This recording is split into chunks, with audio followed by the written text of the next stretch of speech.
Cinematic Green Room, the podcast where we talk to comics and friends of New York Comedy Club. We're coming to you from beautiful downtown Fort Square in Queens, and today's guest is Napoleon Emill.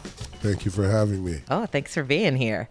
And of course, we've got Nick. Hey, guys. The lovely Rachel is not with us. Amelia is not with us. You know, I was like, does anyone listening care which hosts are here? There's a menagerie that we have. I would like to think on a rotating. Do. Yeah, let us know. For my own personal send us a ego. comment or Is a tweet. Amelia usually here? Sometimes he sits in. So this is now not even what I want to do, but sometimes because there's now 3 hosts regularly: me, Rachel, and Nick. And then sometimes there's a guest that Emilio wants to sit in on because he wants to talk sports or some specific thing or whatever. Or like I can't be on the podcast, so he'll take my place.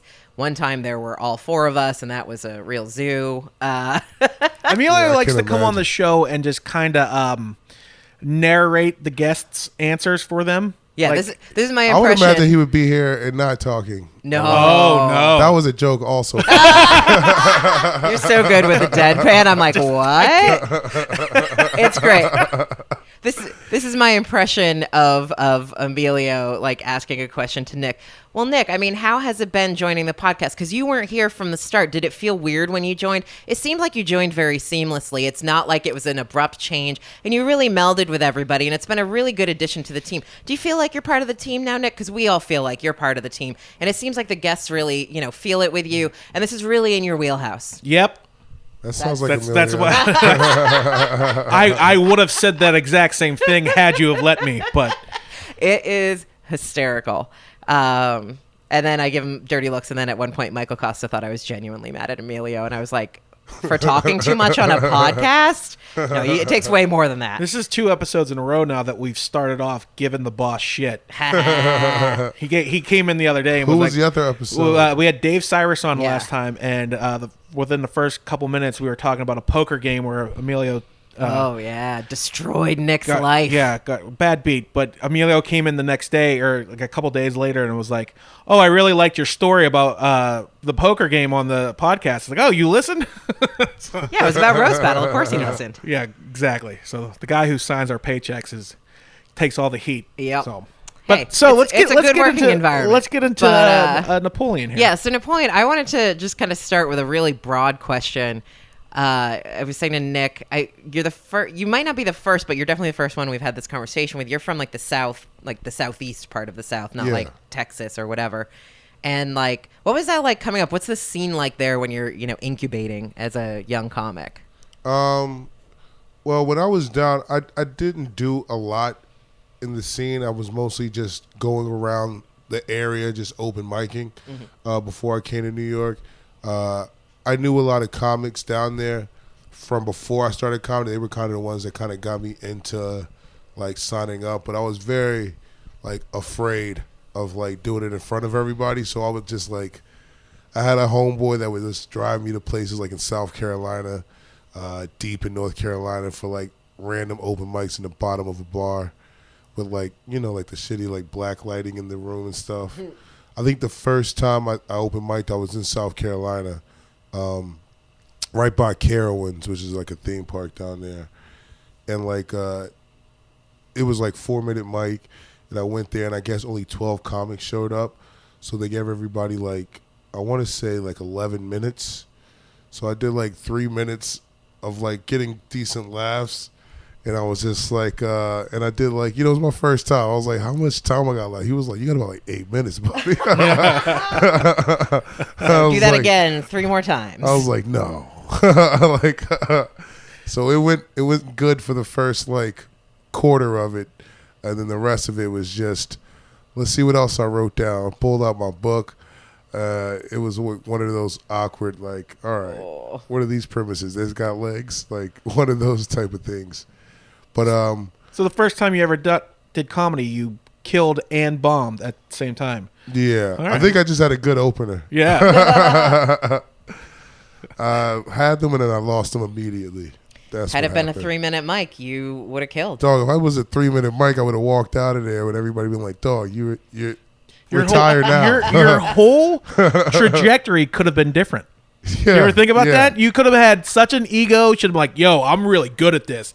And then the next time you just bomb, you're like, you know what? I don't think I should do this anymore. Honestly, the ego was already there. That had nothing to do with stand-up, particularly. I just always feel like I know what I know, and I know what I don't know. Yeah. So I feel like, once I know this, I'll try to compete. It's like natural, like in me. Like I played ball most of my life, so it's always like, once I figure this out, it's just a matter of paying attention and like kind of getting that way of thinking, I guess. Like I didn't know how to like make my way to a punchline. I knew how to like say a funny premise, say a funny idea, but I didn't know how to round it up. And one day it just kind of came to me. It's like, oh, this is how I get to a punchline. And then since that, I've had numerous of different routes to get to a punchline. Thankfully. I think I got like one way down, and I'm like, oh, this is how I write jokes now. And then I start to hate it after a while. Yeah. And then have a new route to a new type of punchline or what I think a punchline is. I'm forever like thinking different ways. Well, that's a great characteristic to have as a comedian. I want to be more consistent. I want to get a certain route. Yeah. Really? I want it to be easier. But you don't worry then you're going to kind of just sort of feel like you're going through the motions or be like a one-trick pony to people? Oh, I mean, I don't want to be like, well, I guess I guess so. Yeah, I never thought of that, one-trick pony. But I look at it more like saying like, okay, I know how to write in my voice, and that's what I want to get to. Like, I see what you're saying. Like, Yeah. I want to like, oh, this is gonna read as funny if I say it this way, and I say this at the end. This is here. This is here. I wish I had more of a formula for it. Yeah, but that's just time, because you are, as we discussed one night, not so secretly, but kind of secretly comedy younger than one might expect from your abilities. Yeah. Did I say it? That was a weird sentence that I just said, but you know what I'm saying. Remember, because we were talking, and the first time this is you like and I, years ago too. Years ago, the first time we had, but we had this conversation again, like maybe a year ago, where you told me it's the first time when Tolly and I had a conversation. Well, I asked you one year, like, how do I read, right? Yeah. And you told me one thing, and then I didn't tell you. Yeah. And then later, I was like, okay, I've been doing comedy. Yeah, like a year ago, he admitted to me that I overestimated how long he'd been doing comedy when I first was just having, I guess I was the booker at that point. But yeah, you had. I think you just started booking at that point. Yeah. Because I was still working there, and you were like, you have about like I remember you said you have like about a 4 to 6 year kind of like vibe. Yeah. Yeah. And I was just like, huh, okay. Yeah, just kept his mouth shut. And then what last year, he was like, all right, now I'm at 4 to 6 years. I'm like, I'm 4 years in. I was like, I'm 4 years in now. And I was like, oh, sneaky. But that's one of those things I was going to say, like, from the other side of it, even though you read as ahead, because you do, like, I think that makes sense that you sort of understand it, like, mechanically or mathematically, that you know, like, I want to start from here and I want to get to there, and you know ways to get there, but that you don't always feel like it's in the same voice. Because, like, that I feel like does happen usually around the 5-6 mark, just like naturally, like it just starts to be. Yeah. Just so everyone who's listening who may not understand what we're talking about, is this too inside baseball? No, I don't think. I think the most people understand what we're talking about. Just so everyone knows, it's like what Amy's saying. Like, oh, you're like a 4-6 year kind of guy. That like doing stand-up comedy doesn't happen overnight. Like, it does not happen overnight. Everybody who's ever tried to do it doesn't understand. Like, you don't go and do an open mic and then within 2 years you're on Comedy Central. It doesn't work like that. In fact, every comic will go through ups and downs, blah, blah, blah, blah, blah. Not to get too much into it, but the 4-6 year mark is a like a fulcrum is it's like a dog year in your career. It's like once you hit that mark, you should kind of have your own voice. Yeah. You're not doing the same hacky, I'm on Tinder taking a shit. You're past that. I think the stuff that like people think of like as far as where you want to be is the stuff that's not always like the most important stuff, right? So it's like I look at it like, okay, my first year in comedy, I was like, all right, I came up to New York, I didn't know anybody, and I was just kind of like just teetering open mics. And I was just like, I want to get to a point where I'm going to them every day. I'm like, well, in a couple months, I'll be at that point. But now I was like, okay, I got to start today, right? So, like, over time, like, so now I'm here at going on 5 years, right? And it's like there's where I want to be in comedy, like, mentally, like, where I want to, like, be on stage versus the stuff that's, like, attached to it, like the things that come from it. Right. So it's like, to me, it's like you have like two things, right? Where you want to be and what do you want from it. So like I try to always focus on where do I want to get to as far as how funny I want to be on stage. Like to be like comfortable on stage, like to watch someone like Patrice or like Chappelle or like even the older guys like Carlin and stuff, like how comfortable they were on stage is like, that takes like 20 plus years, I feel like, to get to that point. It's like 6 years is like now I can finally start writing from like a more comfortable state. But I feel like it's such a long like route. It really is. Yeah. Yeah. So how long have you been doing it, to clarify this? This November will be 5 years. 5 years. Yeah. And you started in South Carolina, North Carolina, South Carolina, and you moved to New York. How far after that? A couple months. And did you do it? You moved to New York for comedy? You're like, hey, this is what I'm doing? Well, the thing about my family's from Brooklyn. Okay. So like my cousins, my older cousins, they lived here. So like I moved here when I graduated high school, and I was here for a couple years, went back to Charlotte. Wasn't doing comedy at all. And then I got into comedy in North Carolina. And then I had a cousin, she was just like, hey, I just got this nice apartment. You know what I'm saying? It's just me and my daughter. It's huge. Why don't you just like come up? You can like, we got a futon in the living room.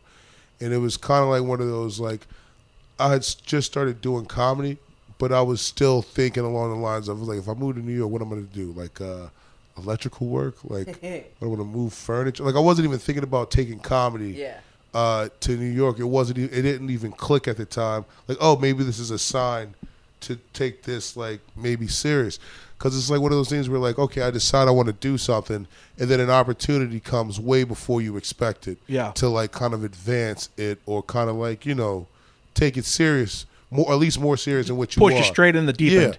So like I immediately like had that opportunity, and I kind of sat on that for like a while. Like I think I had that before I was really open micing like in North Carolina. Because I had the idea of wanting to go, because I had a lot of comics around me trying to like get me to do stand up. That happened, and then I started doing comedy, and then I was like, well, maybe I should take her up in this offer and move up there. Yeah. And I came up here, and I sold tickets for Emilio in Times Square when I moved up here. Welcome to the family. Yeah. That's a through line here. Maybe like 3 or 4 months after they had bought New York Comedy Club. So I came in pretty early. Yeah. Yeah.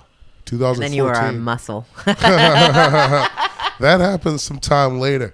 But like I sold tickets. Yeah. And then I got a job doing security at a bar in Lower East Side in Alphabet City. So then I just stopped selling as much because I was making more money doing that. And selling is really tough mentally. But like truth. Also a through line here. Especially during the winter. Like I moved up in December. Like I moved up a week after Thanksgiving.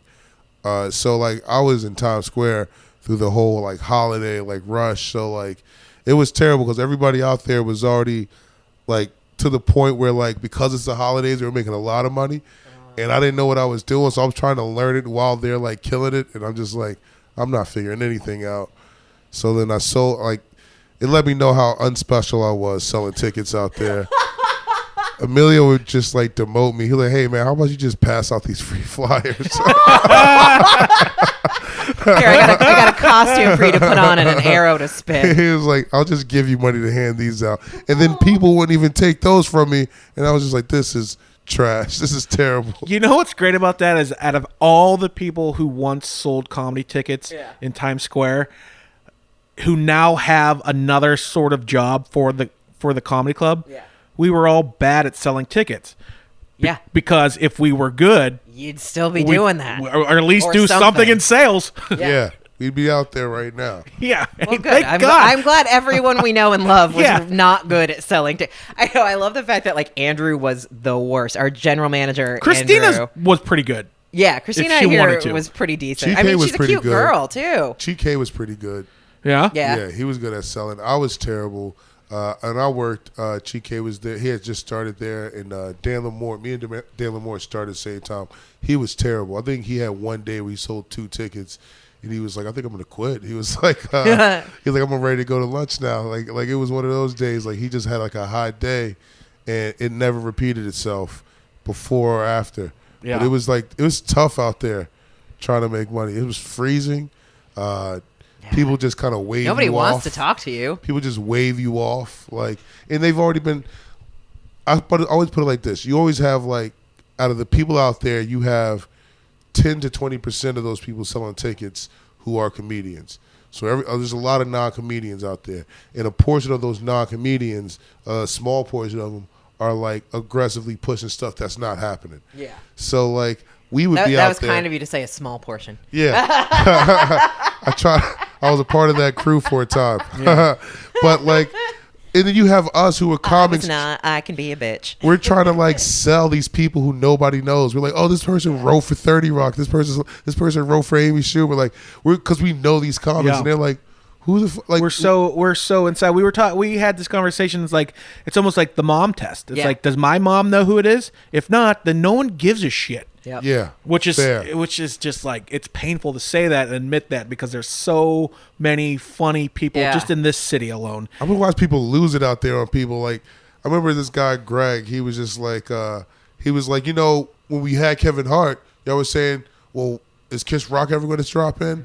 He was like, it never ends. He was like, now we got this guy. We had Matt Richards and Nori Davis. They were like, so you're going to wait 4 years from now when they're big to be like, oh, we'd love to go see them. We're like, but we're telling you to see them now. Yeah. Ooh, that's not bad. You get so frustrated. You'd be like, Greer Barnes is here tonight. Like, who's that? You grab him by the neck. Greer Barnes is a fucking legend. And I've never heard of him. Yeah. Pull up the Chappelle sketch. This is the Chappelle sketch. This is him. It's but it's aggravating out there because these people, I mean, they don't know. They want to come to, they're coming to New York, and it's just you have to kind of just keep in mind, all right, you should be going to a comedy club. This is what you're here. What else you come here to do? You're not going to a deep, cool party in Bushwick. You don't know anybody. Yeah. You're going to go to this comedy club. You're going to go to this Broadway sports show. game. Yeah. You're going to go to some restaurant you heard about. You watch too much Vice. You think you're going to wind up with some deep undercover Yeah, you got to get invited. Yeah. And you're here with your family. You're not going to get invited to you that. and your bad teeth and paisley colored shirt is not going to get invited to the Brooklyn warehouse party. Yeah, your kids might, but not you, son. But okay, so fast forward, you were selling tickets, you got a job at the club, you start doing stand up, you got a little bit more serious doing stand up. And this is all within 5 years, correct? Yeah. And this past this is I mean, where you're at is I guess this is I started selling tickets. I quit. I started working security. I was getting the security job after I got passed.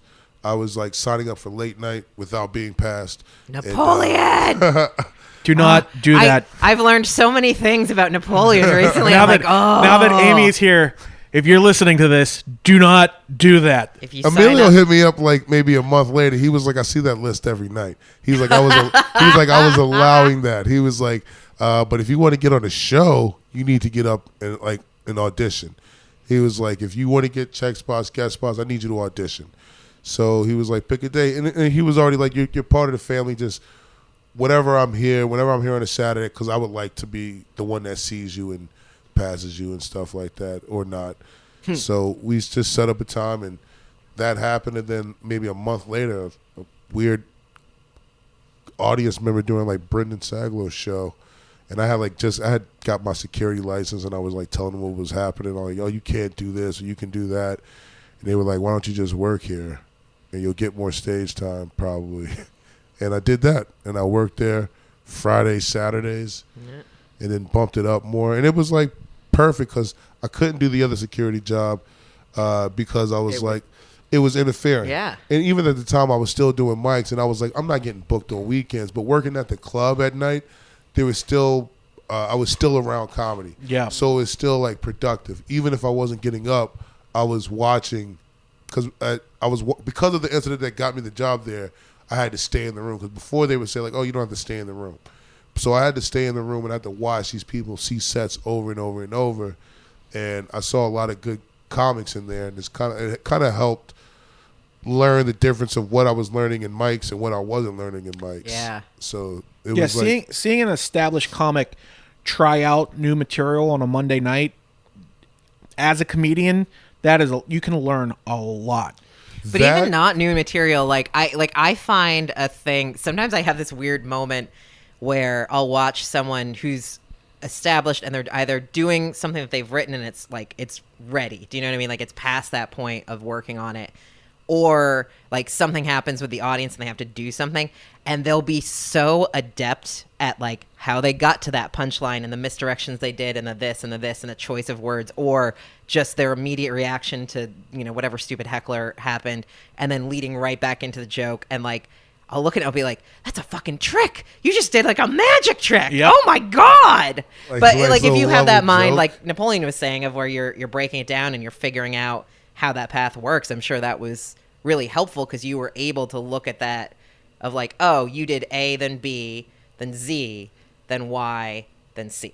There were so many little things I would learn in there from watching, just from like certain people who would scream in parts of their bits, how they would pull the mic away and scream. Yeah. Which did not happen at bar shows. I learned like, okay, if I'm going to raise the volume, you know, Yeah. sensitive to the ears, you know, it's like stuff like that. I didn't mean to pull the mic away just now, but No, that was good. but like, you know, learning things like that, or just sometimes hearing people's like jokes that they have and seeing them 30 times and still laughing. And I was like, okay, like I see some guys and I see a little joke and I'll laugh like the first couple times, but after a while I'm like, all right, I know the joke, I know where it's going, and it's more of a supporting laughter. And some of these people I would see and I knew exactly where they were going, but watching them sell it would always draw me back into it. Watching a comedian do the same joke over and over and over and over again, but yet every time make it look like it's just fresh, like they're having a conversation with you right now and everything they're saying is brand new. This conversation has never happened. Oh my God, that's so funny. For them to be able to do that 4 times a night, every night for 2 months, that is a talent that many people don't appreciate because they don't understand. Yeah. And that's to go to what you're saying. When you're security and you're in the room and you watch that and you get to see that. I saw, when I was doing security like 2 years ago, I saw Nori Davis would come into the club every Monday. And all the jokes he's done now on Showtime and HBO and everything that on Conan, I saw him like try out. And it was just like, I mean, it was a goddamn treat for me. As fast as the city moves, as fast as these people move, I'll see guys working out jokes that end up on like TV shows that end up as like a scene on something. I'm just like, that's kind of ill just to watch that happen. See them from like when they're like running around trying to grab spots when they can to like getting to the point where like, okay, this is like their narrative for like this episode that they're working on. Yeah. It's great. So to fast forward again. Okay. This past, what was it? June? July. You were at the JFL, the Just for Laughs Comedy Festival, which for anyone who doesn't know who's listening to this, welcome to comedy, I guess. The Just for Laughs. I wish everyone at home could have seen Nick's face. I don't know why you're listening to a comedy podcast 20 minutes into it and not know what JFL is, but if you don't. Just for Laughs Comedy Festival. Yeah, in Montreal every year there's a huge comedy festival. It runs about like 3 weeks. Yeah, the entirety like of it is almost weeks, a month. Right? Yeah, but the last week is like when like everyone shows up and the big stars show and everyone has shows. Like the new faces. Yeah, they call that last part. It's about 5 to 6 days long. It's called JFL Comedy Pro, and that's geared towards like industry people. So that's why they have the new faces and so new faces is I don't know. That's like, to me, that's like the big show. Like new faces is basically the who's next in comedy. Yeah, it's like the I guess the premiere showcase. It's a debutante ball. I mean, it's like, if you're a young comic, you want to get new faces. I mean, that's a big big feather in your cap. It's a conversation changer. Yeah. You if you have that on your resume, you're getting pushed to the head of the line. Well, it was one of those things where like I was there, and like as a comic, I know what JFL is, and I know that it's a big deal.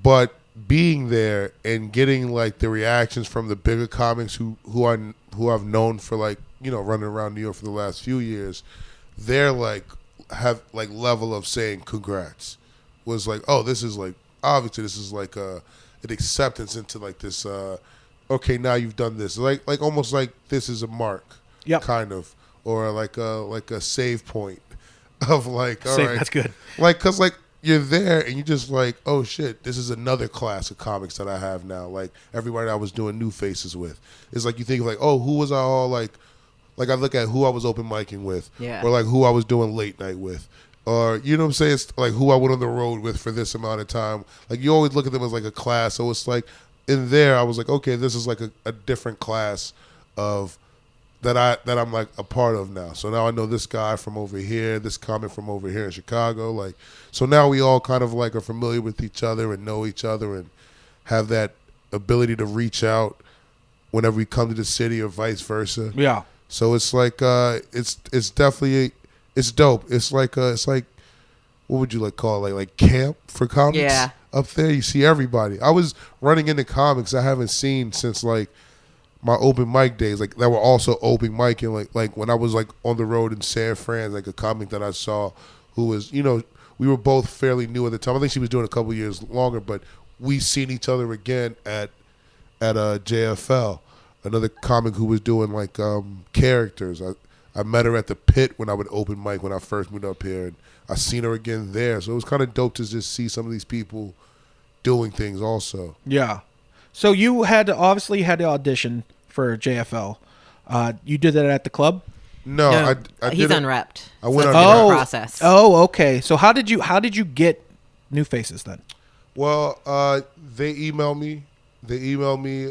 Asked me for a tape. They actually like, you know, put down your name, a tape, your phone number, you know, whatever, all the information. Basically a submission package. Yeah.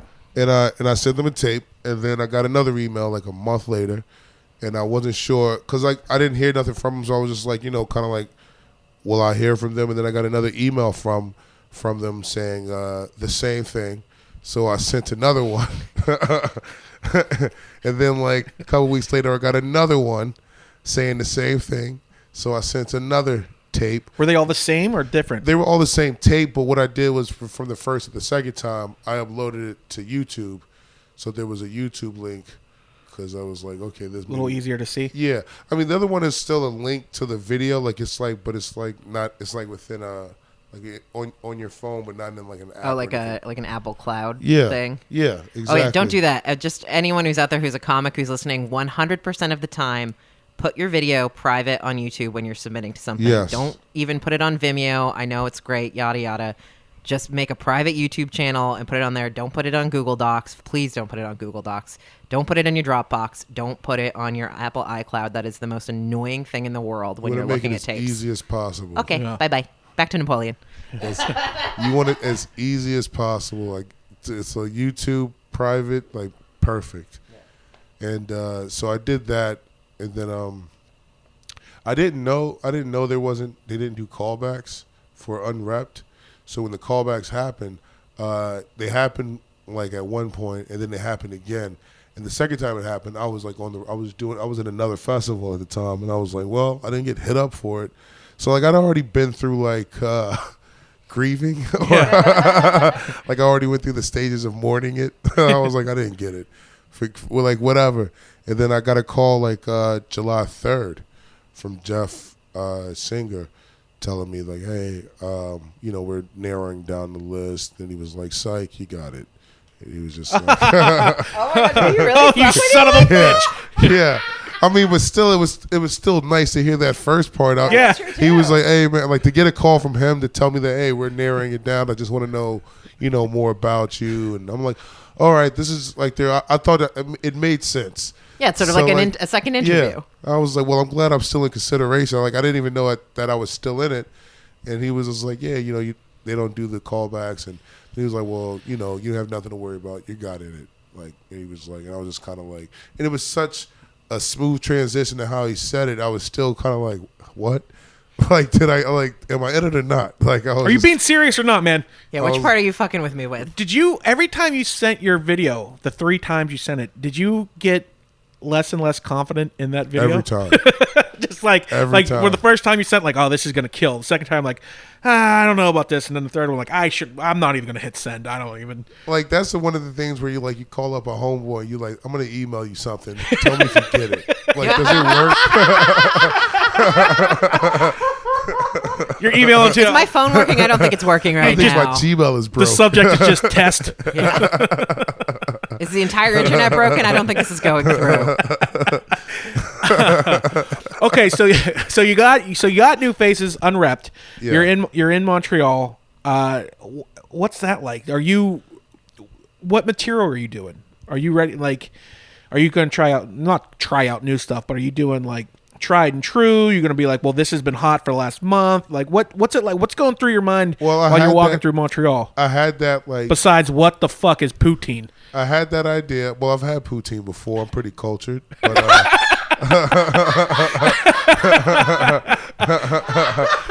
I got up there and I saw Chanel, who was in Repped New Faces.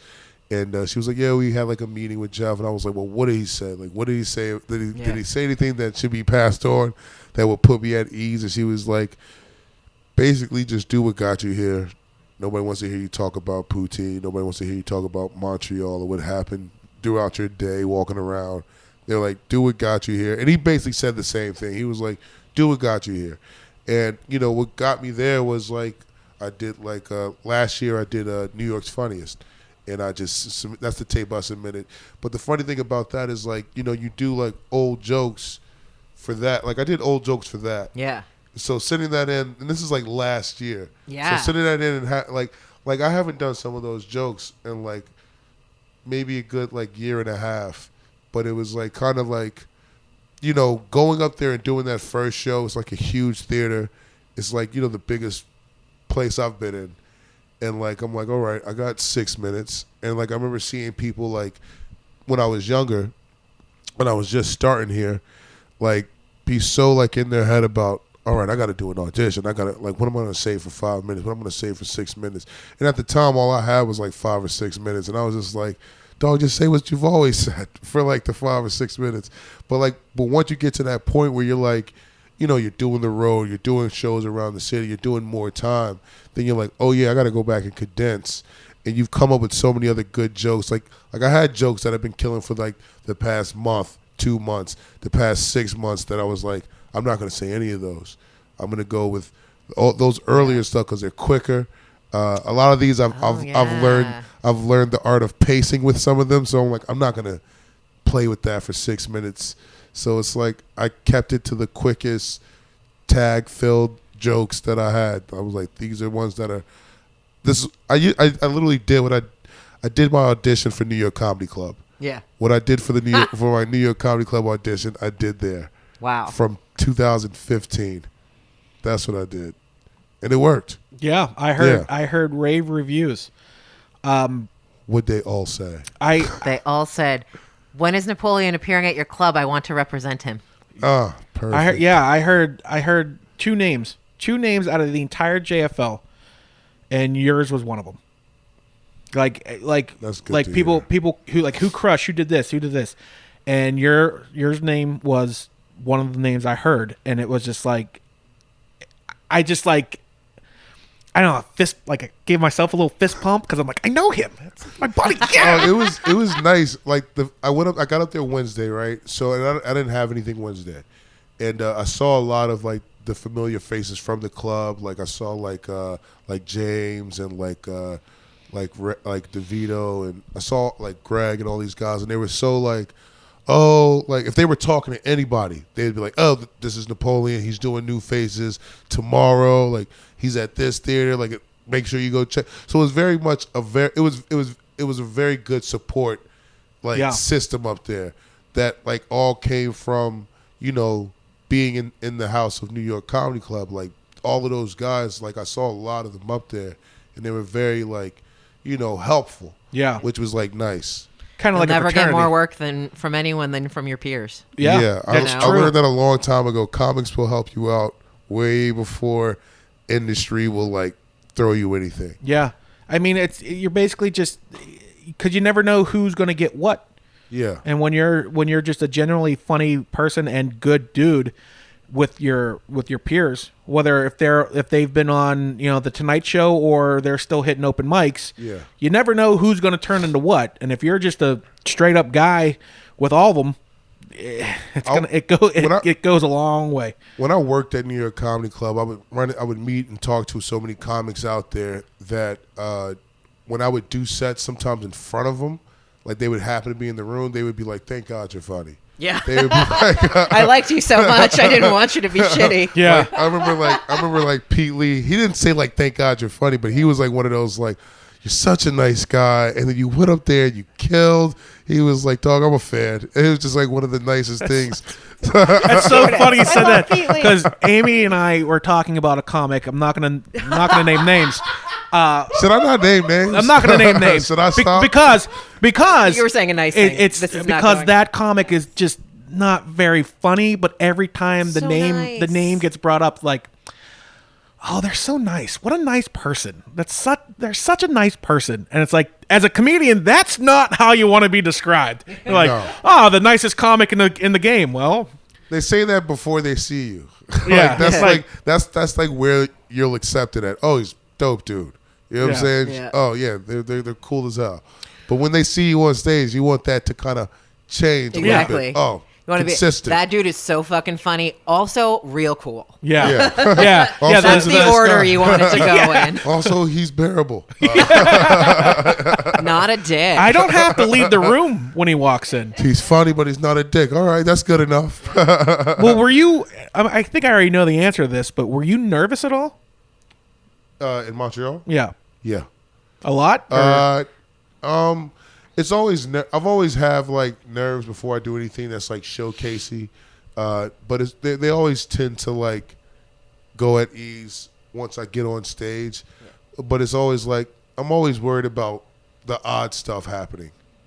Catching hiccups, like something like catching hiccups. Yeah, like something like that, like having a breakout or something like something like that would like halt me. And like I had that the day before our first showcase. They were giving away these like cookies at the hotel, the DoubleTree, and they had like a bunch of nuts in them. And I've always had an allergy to nuts, but it always just makes my tongue itch. And I ate 2 of these cookies, and I'm sitting there at the Rept show. I'm like scratching my head the whole time. Rubbing my face. I'm just like, I'm feeling like inconsistencies on my chin. So then I go to the bathroom, my whole face is like swollen. Like my head is swollen, my face is swollen. I'm just like, why now? And I remember going to like the front desk, asking if they had like Benadryl.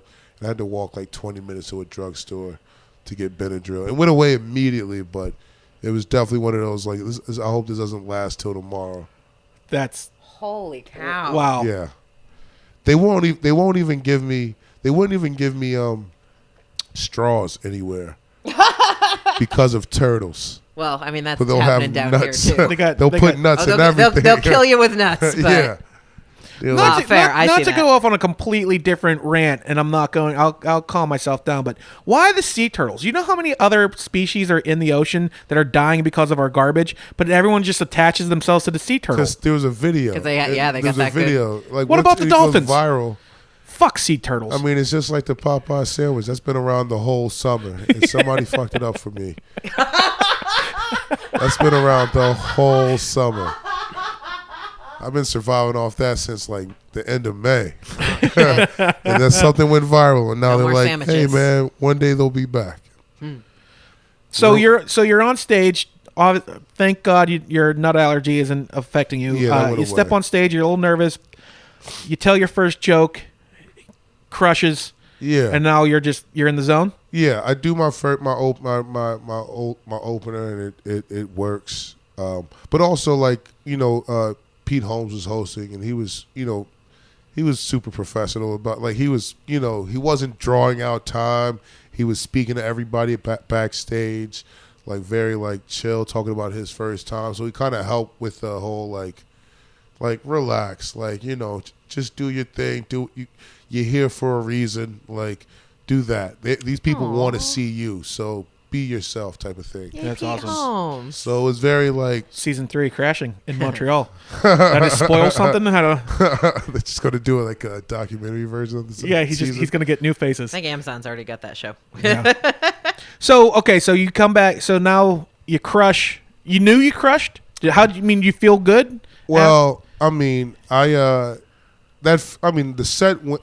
I did exactly what I do here. Like it went well, but obviously this is a huge room and it's filled with like industry. So like, oh god, it's the weirdest room too because it's industry will queer a crowd faster than anything because they don't laugh like normal people. They kept them all up top. Oh, so good. The whole floor was all just like people coming for the show. Yeah, for like the festival. The last few times I went, everyone was scattered around the room, and it was so. Was it a big place? Yeah, it was one of the theater. It wasn't like the biggest theater, but it was one of those theaters inside that main big theater building. Yeah. It probably sat 200 or 300. I'm always bad at this one was that. This one was no, I think 800 people in there. Oh, jeez. 800 to 900. Oh, I know what theater. Oh, yeah. I know what theater you're at. Or, yep. Yeah, this place was pretty huge. I was also worried about like how big it was, how the laughs would sound if they would come back. I mean, it went well. I had a good time. I had a great set. And as soon as the show was over, like I was outside, and a couple people had approached me, like from out there.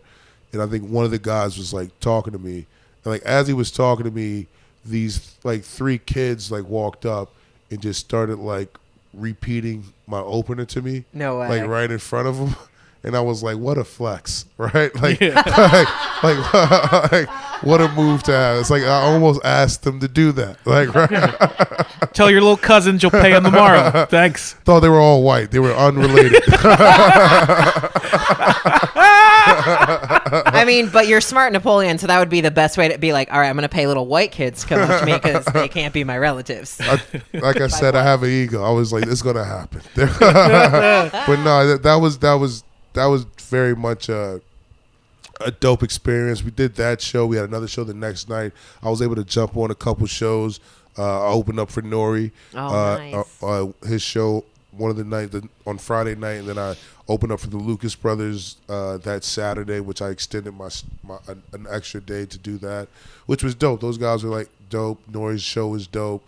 So it was like I was able to go up there and jump on a couple shows. I felt like I got a good run of the festival. Yeah. Like I got around, went to the parties, ate the food, talked to the people. It was fun. Went to the dispensary up there. That was nice. Yeah. But it was, I love Montreal. It was dope. I had a great time. I mean, I could be biased because I was there for the festival, but yeah. I enjoyed the city. So to kind of bring it to a conclusion, now what?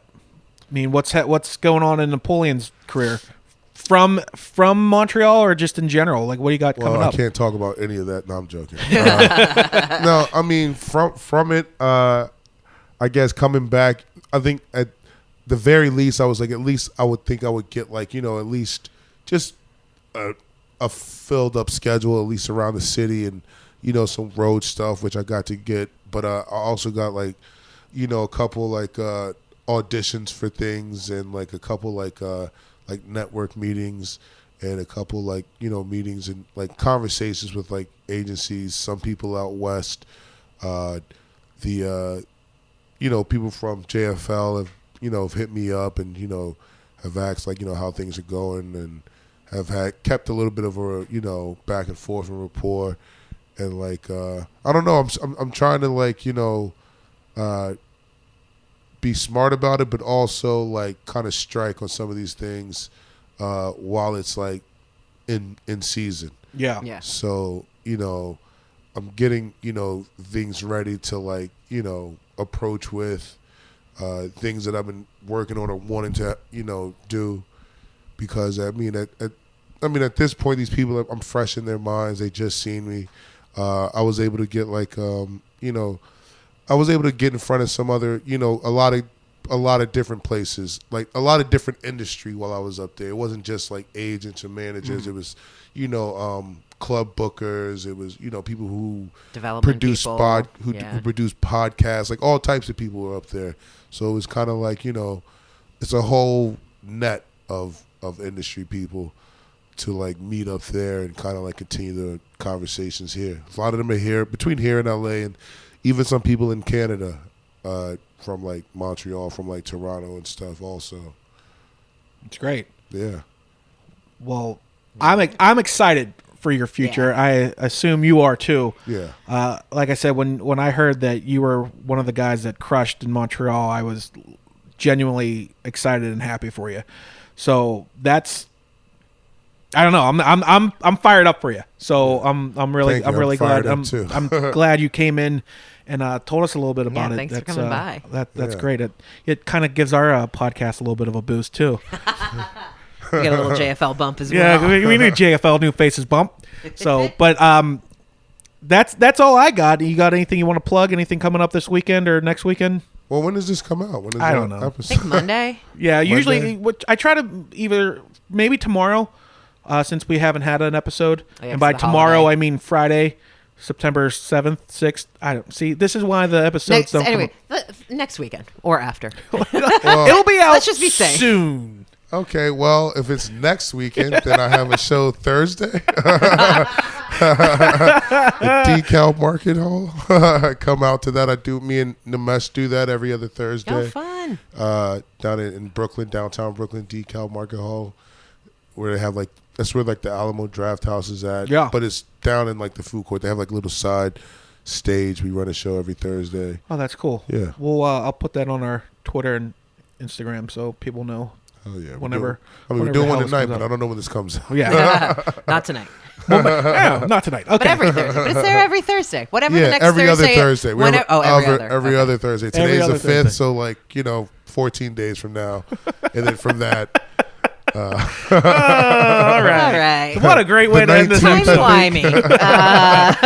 Gave him a nice little math equation for you. Dear person at home, do you know what day Figure it is? this out and come see me. Well, we got people listening to a comedy podcast that don't even know what JFL is. Now they're completely confused. You got to stop assuming they don't know. What if they all know? Yeah. First of all, I had so many random people. I remember I went to the Sprint store, or I was at work, and people either had no idea or they knew way too much about JFL. Wow. Non-comedy related. I remember I was at the phone. I was getting stuff done with my phone. This girl was talking to me. I was like, yeah, I just needed to work in Canada. And the guy was like, what do you do? Are you traveling to Canada for, he thought it was for a music festival. I'm like, nah, I'm going to JFL. And he looks over at the girl. He was like verbatim, he was like, oh, he must be a funny nigga. And he was he started talking to her, that's what he said. He was he started talking to her about JFL, and she was just like, all right, well, that sounds dope. But he was just like, yo, who's your favorite? He followed me on Instagram. Whoa. He'll be like, yo, who do you like in comedy? Now we have a rapport now from this other guy that was a sales associate at the store. That's awesome. Yeah. That passes the mom test. Yeah, absolutely. Yeah. Let's try to get him as a listener for this podcast. All right. Well, thanks for coming in, Napoleon. Amy, you got anything? No. All right. That's it for us. Thank you, Napoleon. Bye-bye. Thanks, guys. Thank you for listening to This Is Not a Green Room. We are available wherever you get your podcasts, including Stitcher, SoundCloud, Apple Podcasts, and iTunes, as well as the Laughable app. And wherever you're listening to us, please subscribe and give us a 5-star rating so that other people can find us and love us too. You can find us online at Not a Green Room on Instagram and Twitter, and you can check out the club at New York Comedy on Twitter and NY Comedy Club on Facebook and Instagram.